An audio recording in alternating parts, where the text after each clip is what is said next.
We need to move healthcare off of the backs of businesses and families. And the third thing, and this is something I think you'll all appreciate. So right now, America measures its economic progress in what ways? Like, what measurements do we use? GDP, yes. What else? Stock market, yes. So GDP is going to keep going up and up even as more Americans get left behind. And you can see that with AI and software and the rest of it. And so we need measurements that will actually tell us how Americans are doing. So I looked into the history of GDP. So GDP is something that Americans invented during the Great Depression because things were going very badly and they had to figure out a number. So then they had this guy, Simon Kuznets, who was of course an immigrant, invent GDP. And Simon said a few things about GDP. First, he said this is a terrible measurement for national well-being and you should not use it as that. The second thing he said is that motherhood and parenthood should count in the figure. And the third thing he said was that national defense spending should not count because it doesn't add any value. So this is a measurement that we came up with almost 100 years ago, and we're still following it. And we're going to follow it off a cliff. Because if GDP keeps going up and more Americans' ways of life get decimated, then we're going to find ourselves in a very, very dark time. And so the new measurements for the economy and what I call human-centered capitalism, and I'm going to ask you all, like, what measurements would actually reflect how you're doing in your community? And I'm a parent. I've got 2 boys, 6 and 3, so I understand. Graduation rates and childhood success. Housing, criminality and recidivism. Healthcare access.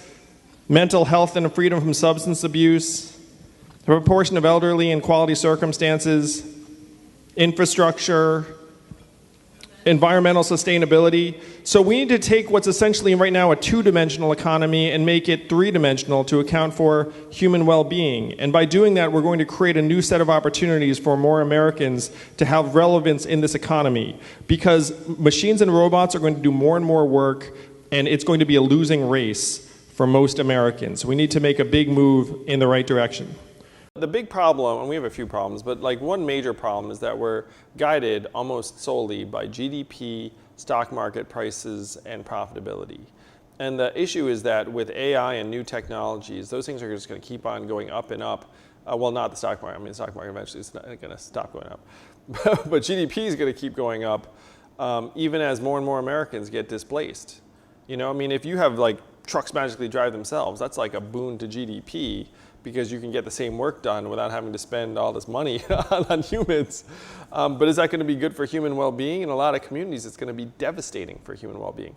So we need new measurements that actually correspond to human well-being. Things like median income and wealth, levels of engagement with work, mental health and freedom from substance abuse, childhood success rates, yes, environmental quality, proportion of elderly in quality situations. So you can map these things and say, hey, like we need to start driving our economy towards human well-being. We need to make the market serve us as opposed to having us all serve the market.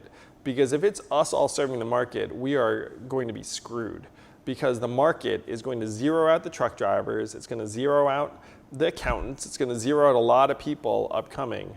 AI is just now hitting a point where it's going to be able to assume the roles of hundreds of thousands of call center workers and bookkeepers and a lot of other things that we have a lot of people doing right now. So we need to have new measurements for the economy that correspond to our well-being and then start driving in that direction. And the great thing here is that this would free up these corporations to start doing things that help people.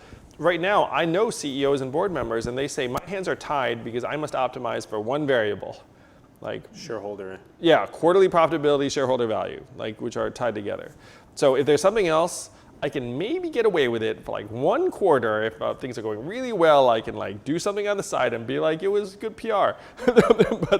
So we need to fundamentally change the way that the goalposts are set up if we want to reorient towards an economy that will serve us in what is, again, the greatest technological shift in human history. Yeah. The realigning of the goalposts is like, right now, this rock is so small, it takes 40 days to sail around this rock. And the geopolitical leadership is kind of overthrowing the we are one mentality. And the prioritization of markets is overthrowing the humanity. Yes. And these things being paired together, they're making the goalposts about money and about geopolitical leadership and ownership and control and things like that, which I think a lot of people are racing towards, but at the same time, it's putting a back seat on humanity, putting a back seat on the mentality of shifting the goalposts a little bit towards humanity. What would that do? How would that change the world for us? And you're also working on a digital social credit in that direction as well, which this is another really cool pillar. It acts as kind of you're doing some tokenomics here. Well, so you have to look at the issues on the ground, because as a startup guy, I'm always like, okay, there's like the stuff in the boardroom and the the whiteboard, and then it's like what's happening on the ground. So what's happening on the ground right now is that, again, more and more American men are leaving the workforce, and men tend to deteriorate without work. I'll include myself because I'm a guy and I resemble this. The first thing we tend to do is play a lot of video games. It's like 75% of this now freed up time goes to video games. And this is like a lost meaning or purpose in life. So now what do we turn to? Yeah, if you're just an idle dude, like the progression seems to go by the numbers, because I'm a very data-driven guy. It's a lot of video games, which works well in your 20s, but then you start getting sad in your 30s. And then when you start getting sad in your 30s, you go to drugs, alcohol, self-destructive behavior, occasional violence and criminality, and early death. That's like the general progression without work. Sounds fucking horrible. By the numbers, this is a different situation for men and women. Idle women do not disintegrate into antisocial behaviors in the same ways. So you have to look at the ground floor and say, okay, hundreds of thousands of former truck drivers who now you're saying, okay, here's some money, but that doesn't solve the problem of what you do all day, because people need structure, fulfillment, purpose, work. So if we say to the market, being like, hey, market, value these people, it's going to be very, very difficult, because the market's like, I don't really need these people, at least the way the monetary market's set up. So what we have to do is, if you have these new goals for the economy, then you can say, you know what, if you nurture a child, volunteer in the community, help your neighbor, give someone a ride, repair a boiler, any of those things that move society's goalposts along, like install solar panels, work on infrastructure, then we're going to reward you. Time banking. Time banking, yeah. It's based on a system called time banking that's in effect in a couple hundred communities around the country, where if you do something for someone, then you get a time dollar, and then you can say, hey, I got this time dollar, I can give it to you, and then you have to do something for me, and then someone's like, okay. So you create all these touch points in the economy that are independent of skill level.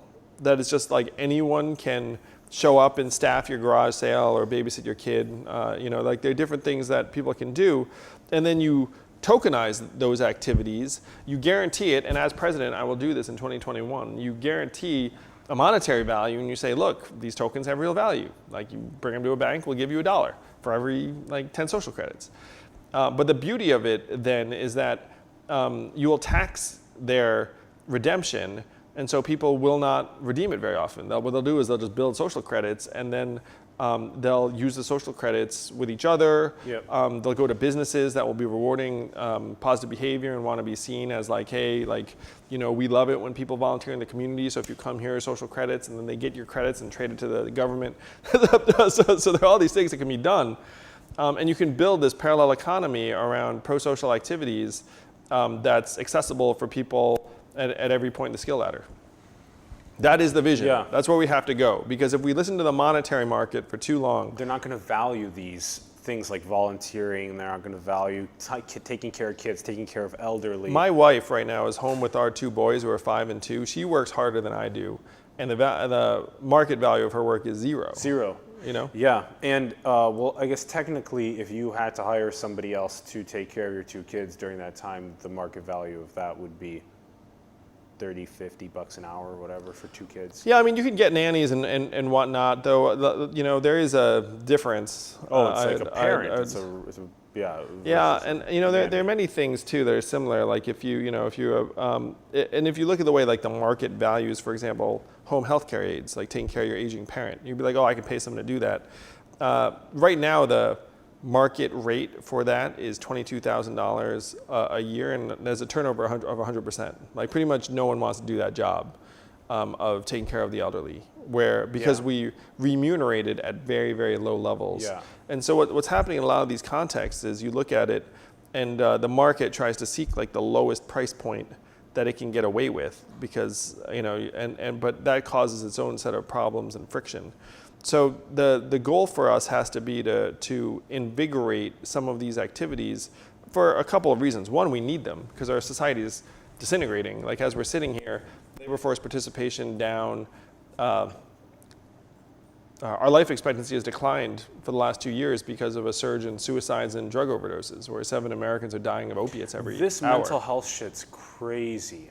Yeah. And it's going to get worse if we don't figure out the automation. Yes, it is all tied together. Yes. Where you have Americans getting pushed into this mindset of scarcity, where they don't have the bandwidth to process things rationally, and then they become more impulsive, they make lesser decisions, they get angrier and more xenophobic and the rest of it. I mean, if this sounds familiar, this is exactly what we're going through right now. This is a giant automation story. And so we have to start owning the problem and then have real solutions that are going to be massive.